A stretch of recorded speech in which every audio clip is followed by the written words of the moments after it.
What's going on, everybody? Welcome back to RS Insider. Today we have a 2017 AMG GT base, and we're going to be talking about 5 things that I love about it. So let's get right into it. The first thing that I wanted to talk about with the AMG GT is the exterior styling, because that's probably going to be one of the bigger reasons of why you're even considering this car. Starting up front, you're getting the AMG GT signature daytime running light design. So whether it's daytime or it's nighttime, if you see this design, you know what's coming at you. Moving over to the side, there's a lot going on. Starting off with the hood, you can see it's a super long hood. It is considered a front mid-engine car. You got some nice European styled mirrors, which really just add to the look. Not to mention your V8 bi-turbo badging, because with the AMG GT, and unlike some other AMG models, this is going to come standard with the 4-liter twin-turbo V8. Like I mentioned, this one is a base, but you can see even this one has some nice blacked out wheels, and so regardless, you have a really nice variety of wheels that you can choose from. Going over to the rear, you can see it has that sloping rear end, which just gives it a super refined look, but it's still a very sporty look. It does have a hatchback. Does have also some slim taillights, which, like I mentioned, just adds to that refined but sporty look. There's your Mercedes badge back there. You are going to get your dual exhaust tips back there. Overall exterior styling of this car, Mercedes just did a really good job with it, and I think they nailed it. The next thing that I wanted to talk about with the AMG GT is the price point of these cars. Our tester here specifically, like I mentioned, is a 2017 base, only has 13,000 miles, and it's 80 grand. And so whether you're looking at an AMG GT base, or you're looking at an AMG GTC, a Spider, or all the way up to the new Black Series, you can spec one out well over $300,000. Anywhere in that margin, there's just tons of room to look at. And so whether you're looking on the lower end under $100,000 or well over $250,000, there's an AMG GT for you. The next thing that I wanted to talk about this car is the interior styling, because I think Mercedes absolutely nailed it with this car. It feels very driver focused. I feel like I'm sitting in a Batmobile because I have this big console separating the driver and the passenger, and I have lots of different buttons that do different functions, like my engine start stop, my drive select mode, and some of my traction and exhaust modes are here. It just feels super refined but super sporty. I definitely feel like I'm in something special when I'm sitting behind the wheel of this car. So the fourth thing that I love about the AMG GT is the driving experience. I mean, that's why you're getting this car.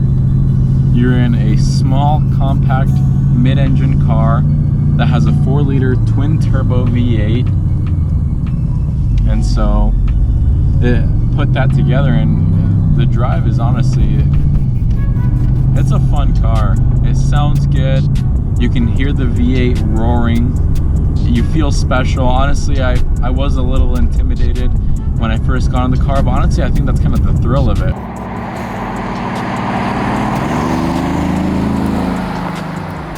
Having the hood be so long is something that takes a little getting used to, just because typical cars don't have this long of a hood, and so it does take a little getting used to, but feels great. I feel glued to the ground, and it is insanely fast. I'll downshift right here and go.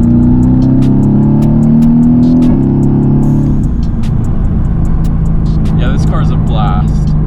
And now this one's the base, right? So it's nothing too crazy, but I honestly think that this is enough for a nice weekend experience. Obviously, you can get crazy. You can get the $250,000, $500,000 AMG GTs. But even if you were to just opt for the base, I mean, this is still plenty of fun. Don't get me wrong, you can't go wrong with the Black Series or the GTC or some of the Roadsters. But even if you were to just opt for this one, it's plenty of fun. It sounds good. It's fast. And it looks good.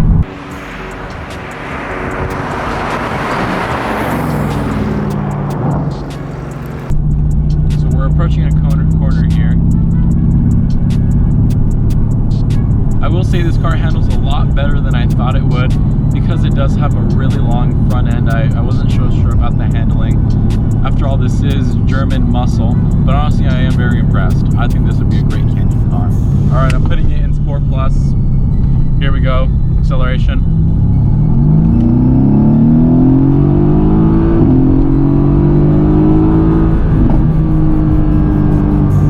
That was full throttle, and it's still got more to go. The last thing that I wanted to talk about are some of the features that you can get in this car. In this sports car or supercar, whatever you consider it. That's not for me to get into, but you're going to still be able to get heated seats in this car, even with the AMG sports seats that this one specifically has. You're going to get 6 vents up front, so you're definitely going to be staying up to temperature. And not to mention, you're still going to have your navigation. You're going to have a digital display in your gauge cluster to give you different information about your driving. You're still going to get dual zone climate control.